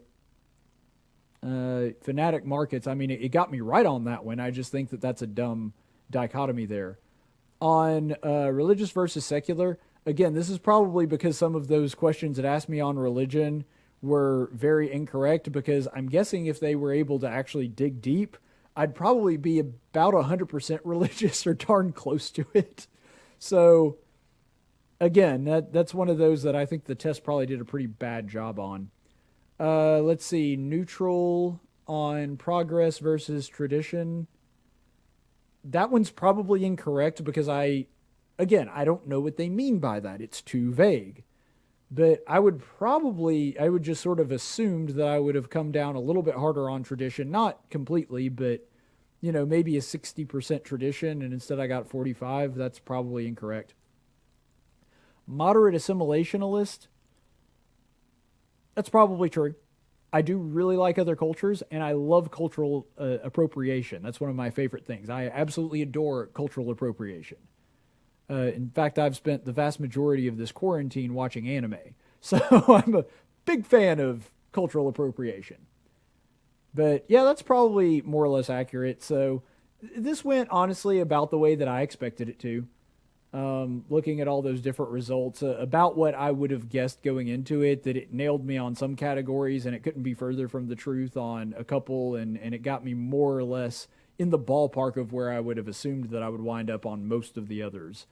So, just something to do for fun. Maybe check it out. Feel free to share your results either here in the comment section, or if you want to talk about some of these things, feel free to do that as well. And we'll be back to tactics in just a second.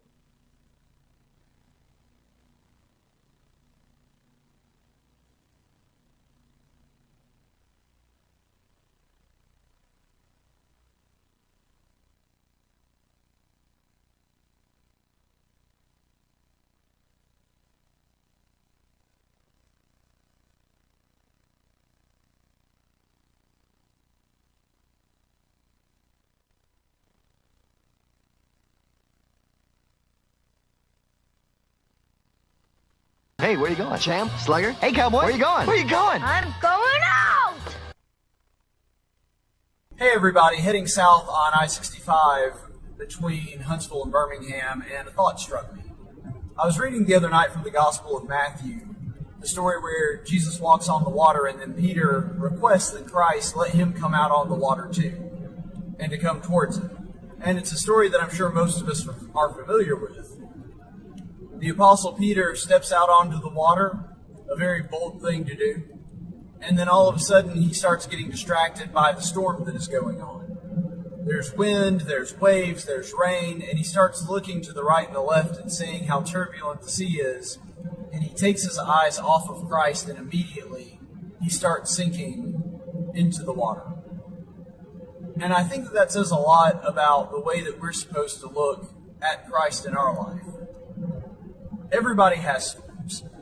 I don't care who you are. I don't care what kind of life that you live, whether you're rich or you're poor, you live in the country, you live in the city, whether you've got a lot of family, whether you have virtually no family. Everybody's got storms. Everybody has things in their life that just don't go their way. Things that they have to deal with, whether it's money, whether it's sickness.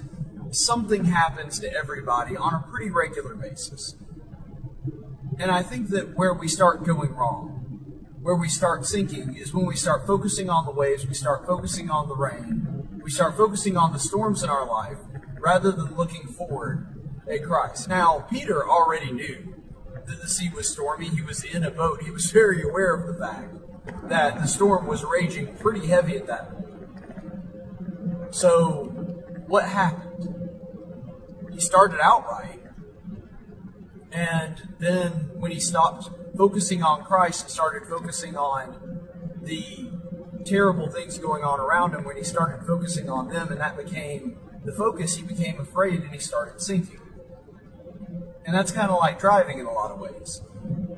If you focus too much on the storm, if you focus on what's going on around you, if you focus too much on the other cars or start looking behind you and worrying about that, then you're going to lose focus on your goal, and you're either going to go in the wrong direction or, unfortunately, much worse, you wind up wrecking. That's obviously not good. And so, just like Peter, I think that the point of that story is that we have to keep our eyes constantly focused on Christ. Are we aware of the storm? Sure. Do we do the best that we can to deal with the circumstances of our life? Absolutely. That's something that the Bible really helps us with. But there's a difference in being aware of the storm and doing something to deal with the storm and focusing on the storm. We focus on Christ. And if we focus on Christ, we have faith in Him that, yes, the storm is there. Yes, we know it's there. But that whatever the storm happens to throw at us, it'll be okay because our focus is on Christ. It's a question of our priorities, and it's also a question of, do you trust God enough to bring you through the storm? And if the answer is yes, then all we have to do is look at Christ, keep ourselves focused on Him, and walk straight ahead. And that is going to be a much better way to live than constantly worrying about whatever new wave or whatever new rain or whatever new wind shows up in our life. Keep our eyes focused on Christ and walking forward so that one day we reach Him.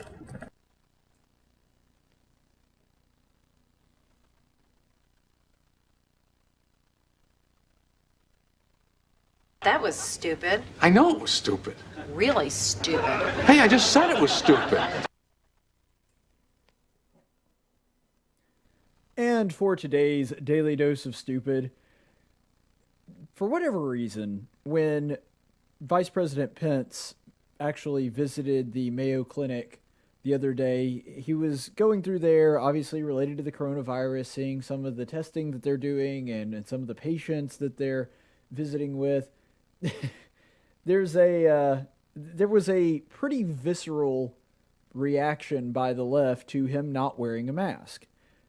And leading the charge on this, I think probably the funniest take that I found throughout this was Alexandria Ocasio-Cortez, who has the IQ of a potato and really puts that on display. And what's really hilarious to me, and part of the reason that I even decided to do this as my Daily Dose of Stupid today, what's really hilarious is watching a very dumb person make themselves sound dumb while calling another person dumb. I don't know. I've always found that horribly amusing. And so here is AOC tweeting about the vice president's visit the other day where he did not wear a mask. So if you'll look, there's AOC's tweet where she says, "When I warned everyone in February that Pence doesn't believe in science and shouldn't be in charge of COVID response, I meant it. But I admit I did not have VP visits COVID patients without wearing a mask on my bingo board." So that's AOC's hot take on that, which I just find hysterical for a number of reasons. First of all, COVID, the patients not wearing a mask, even if Pence was rifled and just lousy with coronavirus, even if he was a walking coronavirus factory, it makes no sense to criticize him for not wearing a mask when he visits COVID patients. Why? Because the mask is not to protect him. The mask is to protect everybody else. That's what the mask does. It's supposed to prevent the likelihood of you transmitting the virus to another person. So it makes no sense to be protective of yourself when you're around COVID patients. Now, the thing is, COVID patients were not the only people he was around. And so it would be very easy for AOC to make the case that what he was doing was dangerous to other people in his presence, but she specifically says it's a danger to the COVID patients, which are the only people he interacts with, that would not be in danger even if he were not wearing a mask and was sneezing on them and had the coronavirus. Just remember this the next time that AOC tries to lecture somebody on being anti-science for not believing that the world is like going to end in 12 years, like she said earlier. I try to do the AOC impersonation, but I don't have gigantic anime eyes, so it's not good. I can do this, but that's about the extent of it. I can't do the bug eye thing that she does. But even if that were the case, like I said, AOC's comment makes no sense. But the thing is, even the people that don't have coronavirus, or presumably don't, would also not be harmed by this because Vice President Pence gave an explanation. When asked about this in an interview and said, "Well, Vice President Pence, you're in charge of the task force for fighting this thing. It's part of your guidelines that you should not that you should be wearing a mask because that prevents the spread of coronavirus to other people. Why were you not wearing the mask?" Pence gave a very logical answer, which is, "Well, I'd just been tested." He had just tested negative for coronavirus, which means he didn't have it, which means there's no reason for him to wear the mask. And what was really funny about this whole thing is that this was just such a common sense, natural thing for Pence today. I mean, he really handled that explanation like a pro when he was talking about it, because if you don't have it, there's no reason for you to wear the mask, because like I said, the mask is not to keep you from getting sick. The mask is to keep other people from getting sick from you. And another thing to remember in all of this is that, vice president or not, Pence is a politician. And politicians like to do photo ops. Now, you could make the argument, and by the way, a friend of mine made this argument, and I agreed with him, that maybe, if nothing else, just to set an example, that he should have worn the mask. Okay, I can buy that. That's a legitimate concern. That's a legitimate argument that since he is the head of the task force, since he was in a place where everybody else was wearing the mask, President Pence should have worn the mask, even if he knew that it wasn't going to do any good, if nothing else, to set an example for the rest of the nation. Okay, I can buy that. If AOC had tweeted that out, I would have been still laughing at her because, I don't know, she's just a funny human being and she's not real bright. But the point is, she would have at least had a good point. That's not the point that she made. And Don Lemon also made the incorrect point last night when this happened. This was Don Lemon on CNN last night, actually wearing a mask, and he didn't wear it through the whole show last night, but he was wearing a mask to make a point on Pence. And I love the ticker tape down there under there that explains what's going on. Pence flouts Mayo Clinic's policy on mask, which is to wear one. well, I don't know. Maybe that is Mayo Clinic's policy. Actually, I do know for a fact that that was their policy, and they had masks provided there for the vice president. But what's funny on that is he just been tested. There was no reason for him to wear a mask. And the whole reason for Mayo Clinic's policy is to keep him from infecting other people, which again could not happen because he had just tested negative for the thing. The obsession with trying to dunk on Pence, it's just a dumb thing that they all just went crazy about. And here's the funny thing too. Let me see if I'm understanding this right from all because I'm just a dumb conservative that doesn't understand science and hates science, even though I think that the science is correct on there being only two genders and for people in the womb that are actually human life, which is what the science leads us to believe. But remember, I'm just a dumb mouth-breathing conservative that doesn't appreciate science and hates science because I'm also religious, which means I'm anti-science as well. Let me see if I'm understanding you correctly, Don Lemon. Vice President Pence, even though he had just tested negative, and by the way, Don Lemon knew this because he actually played that same comment on his show last night.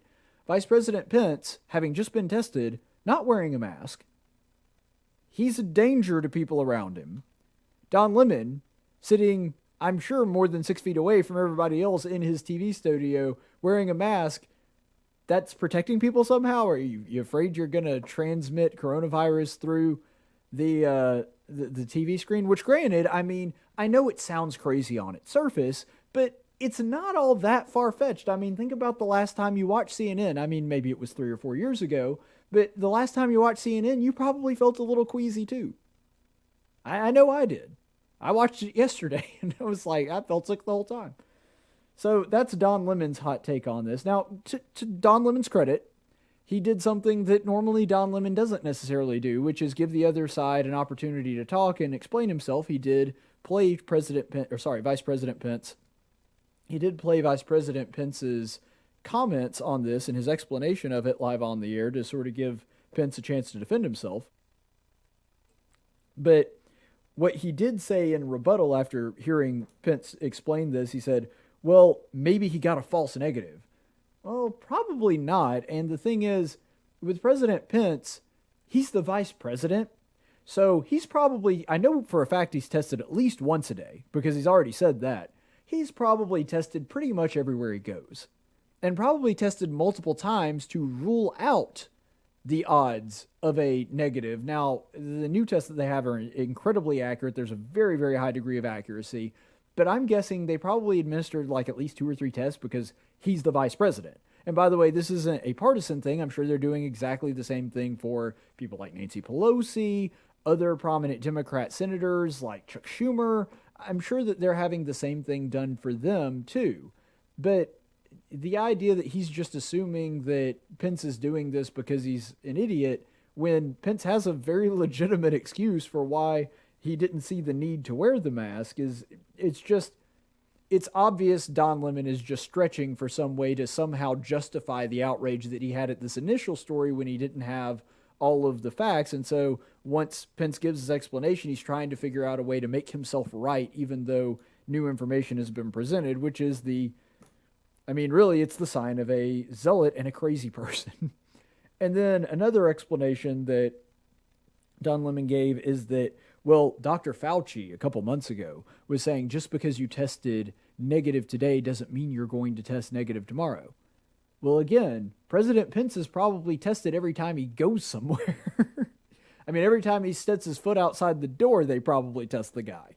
So the idea that it's been 24 hours since Pence, first of all, again, like I said, that's not true. He's tested every single day. And he's also at a testing facility in the Mayo Clinic. For all we know, he got tested the second he walked in the door. We don't know.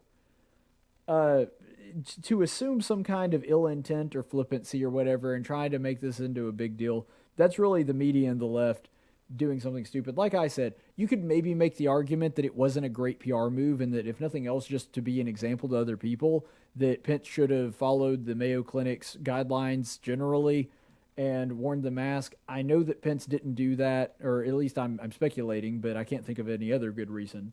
That Pence probably made that decision because he wants the photo op, he wants his face there while he's visiting the Mayo Clinic. That's how politicians think. Heck, that's how I think. Remember that I also didn't wear a mask when I was on air at the protest a couple weeks ago because I'm on camera.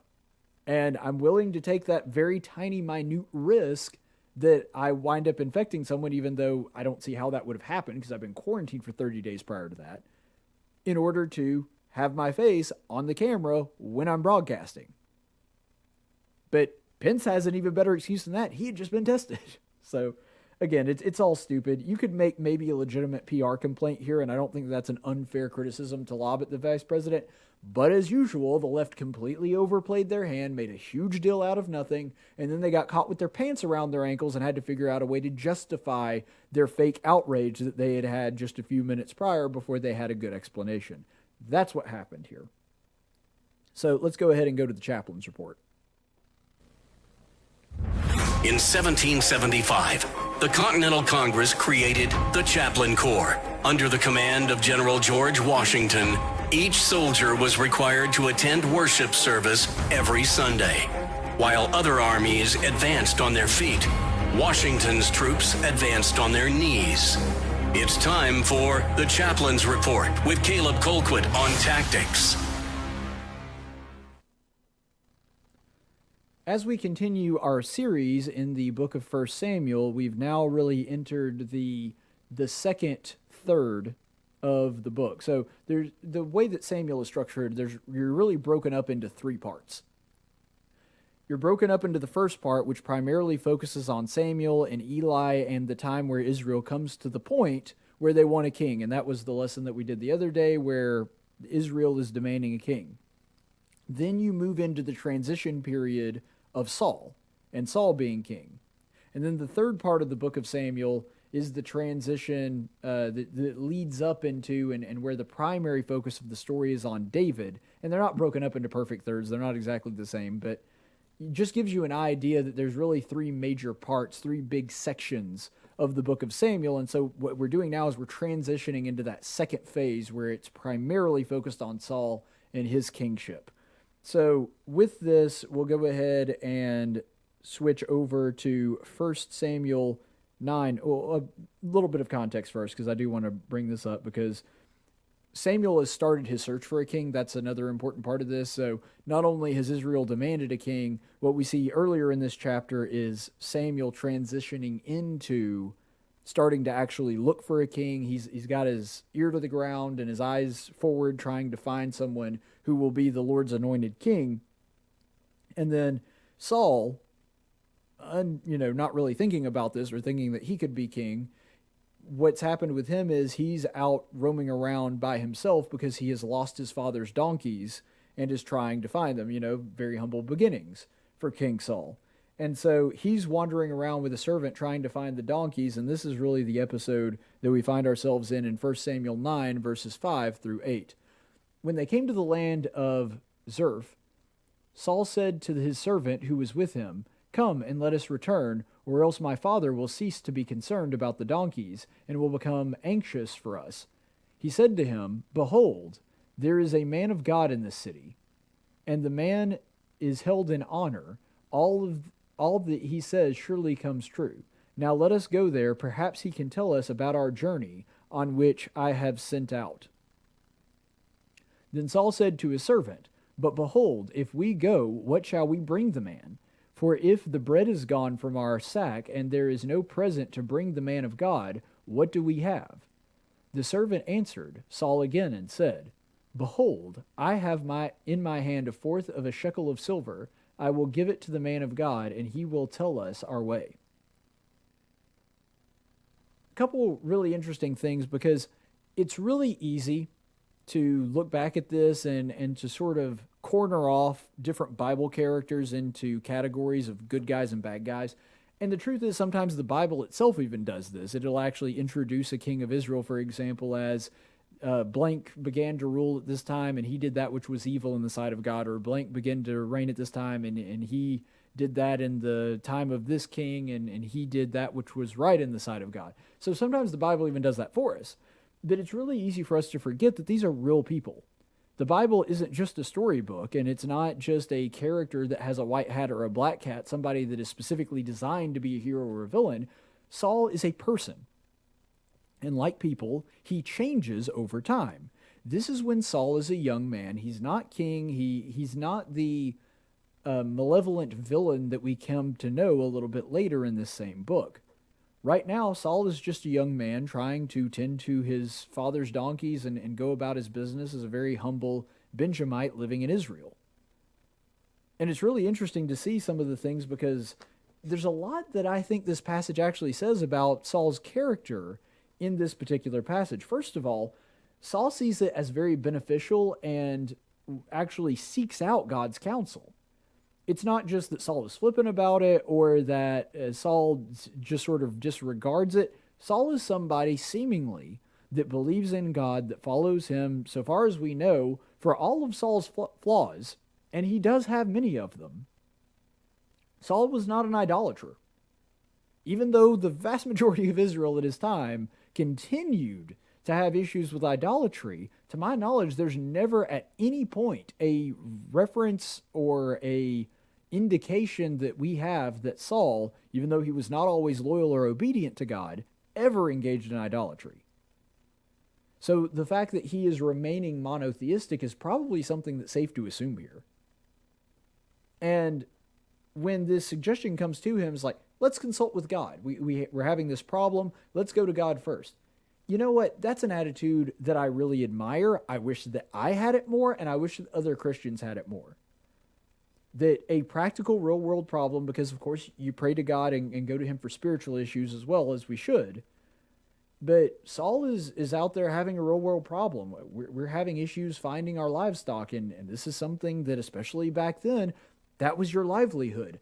That's how you made your money. I'm not sure if these donkeys were just breeding donkeys that they sold to other people or they were using for plowing. Whatever it was, this was a thing of value that the family used as a part of their livelihood to sustain themselves.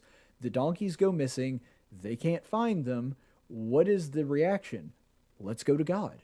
Let's go to this prophet who happens to be in this city. We will inquire of him because he is a man of God and see what he has to say. And surely he'll lead us to whatever destination it is that we're trying to find. I mean, how much better would our lives be? And I'm preaching to myself here, believe me. Prayer life is one thing that I honestly, to a certain degree, struggle with and wish that I did a lot better. How much better would our lives be if we took this same attitude that Saul has here? That when there's an issue, and you know, it wasn't Saul's suggestion, it was the servants, but Saul's readily, oh yeah, let's go, let's do that. That seems to be the thing that we need to do. That wherever we're having a problem in life, our first inclination is, let's go to God about it. Let's consult God. I want God's advice. This is something that we need to do. Because it would not be outside the realm of a possibility. It certainly wouldn't be something that would be foreign for Saul to dismiss this if he were not somebody that really believed in God's power. It would be easy for him to give the excuse, no, that's going to waste time. We're already looking for the animals. This could give them time to get further away. Saul has a lot of confidence in God's power and confidence in his prophet, and that's the reason that he relents and says, yeah, let's head back to the city. We'll seek out God's favor, and once that happens, our problem will be solved. That's a pretty astounding amount of faith for the young Saul. And there's a second portion of this as well, which I think is equally, if not more important. That even though this is something that Saul very much seemed ready, eager, and wanted to do, and saw it as something that was valuable and coveted and something that he should seek out, he also, because he understood its value, we need to show our appreciation. We need to do something to show that we appreciate God's help and God's favor with this. There is some kind of gift or offering that we need to offer up in return for seeking out God's wisdom. It's not like, you know, we're going to pay the guy off, because they could have gone without a gift. That's also an option. But Saul thought it was something that was important to bring some kind of offering, to not show up empty-handed. Especially in Jewish culture, this was really, really important.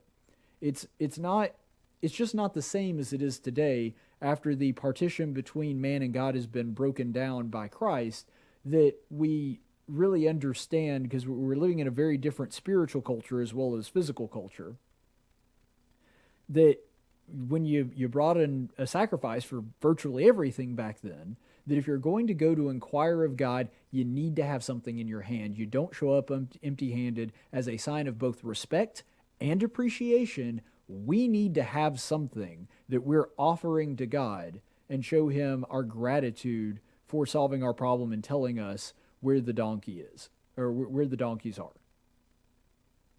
That shows a really great attitude too. That's something that I think that we can learn from. That even though God doesn't, quote unquote, need anything from us, and we understand that what God gives us is the gift of grace, shouldn't we have a desire to not show up to God empty-handed? Shouldn't we, like the parable of the talents, for example, want to do work and to do good and to help our brothers and sisters and to help the stranger? All of those things, shouldn't those be things that we should want to do? A, because God commanded it and it's the right thing to do, but B, so that we don't show up empty-handed, that when we are making requests and asking God things, it's not like an exchange, because in the same way that we can't work our way to salvation, we can't work our way to get God to do what he wants, but out of appreciation and respect for him, we should want to not show up at the throne of grace with a request, knowing that we have been an unprofitable workman. Saul had that same attitude. If we're going to seek out God's help, we need to show up with something. We need to have some kind of gift in our hand that we can present to show our appreciation for what God has done for us in helping us with this problem that we're having. And I think if you were to sum up the real message behind this passage, it's that God's advice, God's counsel, and God's wisdom should be both valued and appreciated. And that is something that is true whether you're a Benjamite living in Israel 4,000 years ago, well, not quite that long, but, a few thousand years ago, or whether you're living in America in 2020. That's something that has always been true and is always going to be true. That God's wisdom should be valued, and we should show appreciation for him and for who he is and for his power and for his knowledge. Stay the course, friends. Tactics is a production of News Radio 1440 and Cumulus Media Montgomery. Opinions expressed on this program are those of the host and do not necessarily reflect the opinions of Cumulus Media or our business partners. Graphics by Jessica Dawson. Video production by Jackson Dean. Broadcast studio provided by Faulkner University. Location studio provided by the Dalrata Church of Christ. Copyright 2020.